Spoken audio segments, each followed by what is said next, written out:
2017 is concerned, SHRM, the Society of Health of Employee Benefits Management, they did a survey, and let's see, HRAs are actually, where are they on this list here? Consumer-directed plans. It looks like they represent about 23% of the total marketplace right now. Those are HSAs? HSA, yeah. Well, anytime you see consumer-directed health plans, that doesn't mean that they're contributing to the employer's contributing to the HSA. It just means that there's a qualified health plan that's available, that they're making available to their employees. They may or may not contribute towards the HSA. So that is the style of management. The consumer directed is the style of management for the for fully insured plans, because employers really don't have a lot of control over plan design.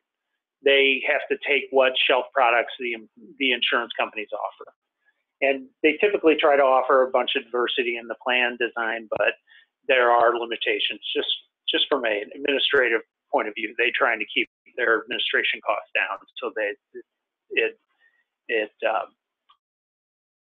amount of plans that they offer. The next level, though, and where we're seeing the largest move in plans, is to self-funded plans. And this is really where it kind of gets tricky, because some self-funded plans are truly self-funded and others are not. And the distinction being that the question has to be answered. If you consider one of these plans, the question has to be answered: who has the fiduciary responsibility? And what that means is, if an employee has a complaint over a way a claim was paid, who defends the claim? Is it the employer's responsibility, or is it the insurance company's responsibility? Because some insurance companies will they'll offer a small self-funded plan down to 5 employees, which has never been done before, but the employer may be responsible, like in All Savers case, where they're a division of United Healthcare. The employer would be responsible for defending the plan. Or you could have Aetna's situation, where Aetna actually defends the plan if there's any problems with claims or being paid or not being paid. So that's the distinction between. How would an employer offset that risk, a small employer offset that risk of defending the plan? That's a great question, Joe, because typically employers don't know this, but they should have some kind of bonding that they would purchase from their P&C insurance. That's exactly correct. There is fiduciary responsibility bonding that's available, and they should have it if they have a self-funded plan, regardless of size. If they have a self-funded plan, they should have that bonding in place to cover their responsibility. And if you look at some of the documentation that's been put out by the Department of Labor, they've got a really good book out. It's about 8 pages long. It even goes into detail explaining why they need fiduciary insurance, so in case something like that. But it's not a requirement. No, it's not. It's not a smart move. Yes, but most employers don't even know to ask the question, who has responsibility? Yeah. They just naturally assume the insurance company has a responsibility. Is that expensive? You know, I don't know, because we don't deal with property and casualty coverage, but I would guess not very much. You know, maybe a couple $100 a year. Okay. So you said there's a move towards more self-insured. It's not just the larger employees that are in a position financially or resource-wise to do the self-insured plan. Smaller groups their companies can be self-insured for their group or for their health insurance. What's driving that cost primarily? It is. I mean, the fully insured plans are subject to all of the ACA taxes. Self-funded plans are not. So immediately you can see a 15% reduction just because of the taxes.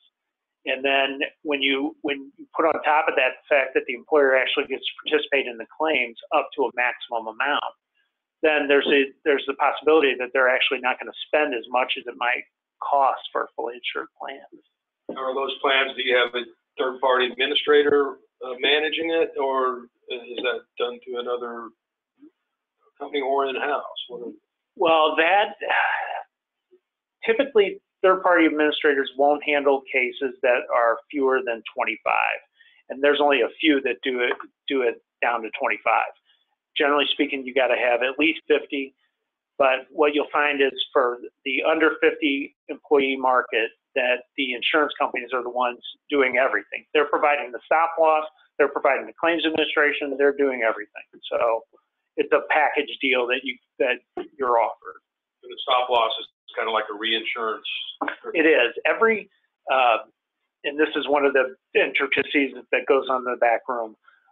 There's stop loss on every insurance contract that's written, even if you have 2 lives. It's how is it paid? And when you have a fully insured plan, it's called the pooling point. The pool that the small employer is in has a pooling point. It's the stop loss. That's the stop loss limit. For larger cases where you're truly self-funded, you actually buy that stop loss coverage.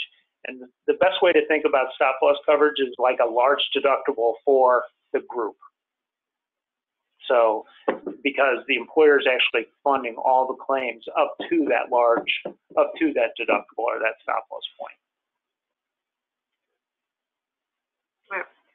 And then what about dental and vision inclusion in these benefit packages? You know, most of them that are written are fully insured. So there's a rate, you pay it, and you know the insurance company pays the claims.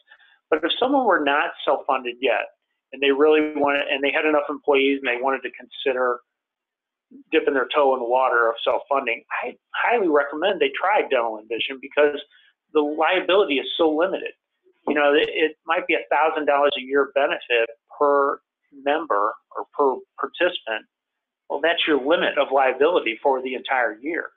So you can pretty much plan that out. If you can financially afford that, then I would say try it out and just test the water, because dental plans and vision plans are typically very profitable for the insurance companies.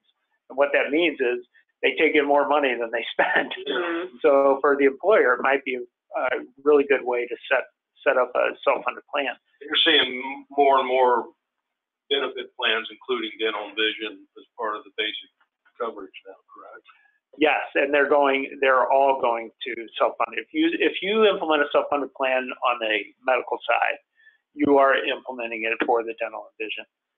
And now, if we can take a step back, because people are going to see the FSA and the HRA on the page there. No, I'm sorry. Yeah, right there. I just meant in topic. Oh, sorry. So the reason that FSA and HRAs are mentioned, and that is a flexible spending account and a health reimbursement arrangement or account.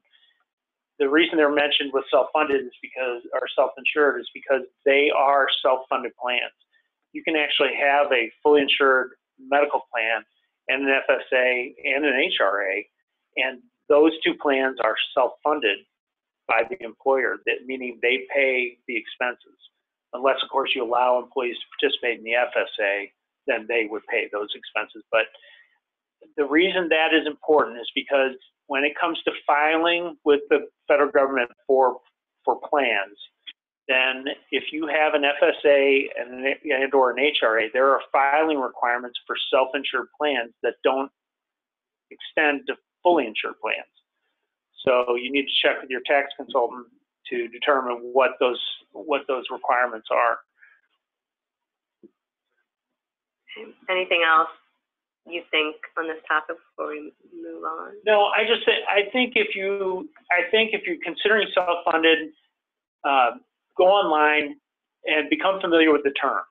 If you become familiar with the terms and you can get together, or you have a broker or consultant, then at least when they're discussing it, you're going to have a better understanding, because like every industry, we have our own acronyms, we have our own shortcuts, and we throw about these terms all the time. And we don't understand that, people who are not in the industry don't typically know what we mean, even though it makes perfect sense to us, right? Yeah, perfect sense to me. Okay, so this is something that we actually had in the past, and we've talked about a little bit just loosely, but what about association health plans? Well, they officially died an ugly death when Kennedy-Katzenbaum law passed. And I want to say that was back in the 90s. I want to say 96 or something like that. We still had one in the right around 2000.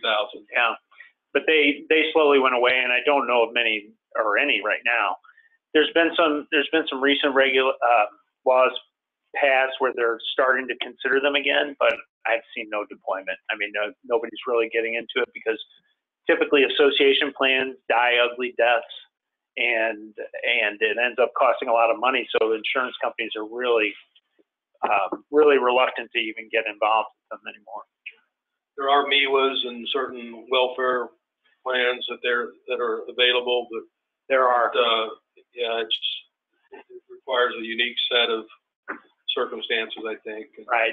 And the days of the old trust, unfortunately, which we all had and many of the dealers participated in, as you said, that has gone long gone. Yeah. And I think, Joe, we're going to see a resurgence of those trusts again. I can tell you, we do a lot of business all across the country, and in Washington and Oregon, they have trust established. And the reason they do is because they did this whole universal health care thing back in the early 90s, and it blew up on them. The state of Washington had 2 carriers whenever they finally decided to change the law back. And what happened was the insurance companies, they decided they were going to come back into the state, but they only did it in the form of a trust.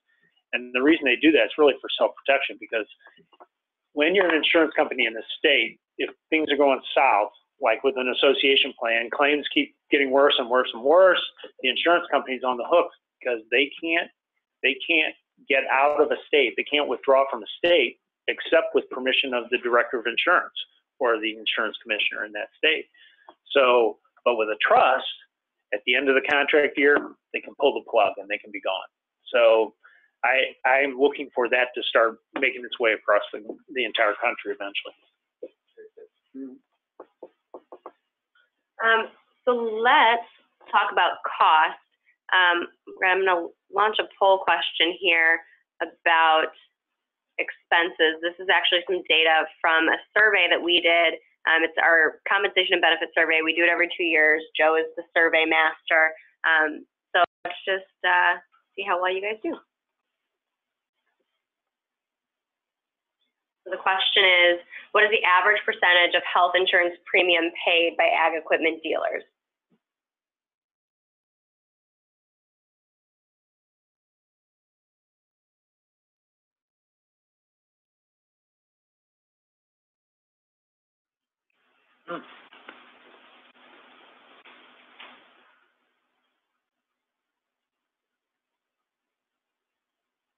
All right, I think probably everyone who's voted is, oh, we got a couple more. All right, guys, not bad. The answer to the question is 71%. Most of you picked 57%, which isn't too terribly far off. No. What do you think that's, so this, like I said, this data was from our survey we did. What do you think about that 71%? Do you think that's an appropriate amount? Considering it's an average, I think that's probably pretty close to being correct. During the pre-meeting here, or the pre-call, we kind of talked about 50% being the floor. So typically that's what an insurance company requires to even write a plan. So that kind of sets the floor level. So 71% doesn't surprise me. It seems about right. Yeah. So that, as far as your benefit plan, most employees, if they're looking at the benefit plan that you're offering, that's be a comfortable number, I think, for most people, at least in our industry and possibly in other industries as well. This is a big question all the time. How much do we charge the employees? And for every industry, I'll tell you it's different, and it depends on the talent pool that you're trying to attract. And I would say that if you're trying to attract people to come onto the plan, you pay for as much as you possibly can afford. I don't say 100%, because I feel like if their employees if he doesn't have any skin in the game, he really doesn't know anything. And I think it's important for the employer to kind of convey, hey, look, there is a cost here. So I typically recommend 10%. Require the employees to pay 10% because it's easy math. If I'm paying $20 a month, I know my employer's paying $200. right? So it gives them an idea. It gives them an idea as to what you're actually spending without having to go through a benefit summary, right, and tell them, because a lot of times they don't pay attention to it anyway. You know, Yeah. they sit down through the benefit meeting, they're like, I don't care. Well, 10% would be pretty. That would be pretty Generous. generous. Yeah. Right, in comparison, but keep in mind that was the average. But it is that for. I mean, I'm just seeing a big move towards trying to attract employees right now because there seems to be talent seems to be hard to come by. Absolutely. And I should say in our survey, there were the max. There were people who paid 100% of the premium for their employees. So, and I think from an employee perspective, the math is easy to see, but it is nice to know that your employer is carrying the burden of your insurance premium. Right. Just as interesting little tidbits. So in addition, we also asked in our survey what percentage of premium employers are paying for employee and spouse and whole family plans. So for the employee and spouse, the average was 57%, and for employee, spouse, and children, it was 59%. So, and that's fabulous. That's fabulous. And especially if you have a self-funded plan, then I'm going to tell you that you are doing one of the best things you possibly can do for the long-term performance of your plan, because the more dependents you can get in, every time you pull in a dependent from one of your employees, you actually enhance your plan's financial stability, and you are actually you're detracting from somebody else's plan, right? Because the more people you have in, the more spread of risk you have, and you're getting contributions that you otherwise wouldn't normally get because employees paying something for those dependents. So it's a bonus all the way around. Employers should be encouraging their employees to sign up their spouses, sign up their children. Absolutely. So maybe it's a good point to interject with some of the plan designs that go on with the insurance companies and why they go on. Because keep in mind, the insurance companies are out to make money. So anything that they can do to enhance the plan to develop like they want it to, actually, they will do it, even if it is to your detriment, believe it or not. But so let me go through a few things. So this, a lot of times consumer directed plans get with fully insured, the insurance company or the broker or consultant will tell the employer, hey, you need to offer all these plans, 2 or 3 or 4 plans to your employees. Give them the choice to select what they want. Then they can pick and choose, and they're going to pick the benefits that are most appropriate to you. That is the absolute worst thing you can possibly do for a plan, because what happens is your healthy people will take the plan with the least cost. The people who need to use the coverage are going to take the most comprehensive coverage. Well, what you're doing is you are taking away contributions from the healthy plan. You're not getting into the plan anymore, right? So that's going to drive your claims ratio up. So instead, because you're receiving less premium and the claims are higher, right? And the claims that are incurred by the people who need the plan, the deductible is going to mean nothing, because not only are they going to blow through $5,000 worth of expense, they're going to blow through $25,000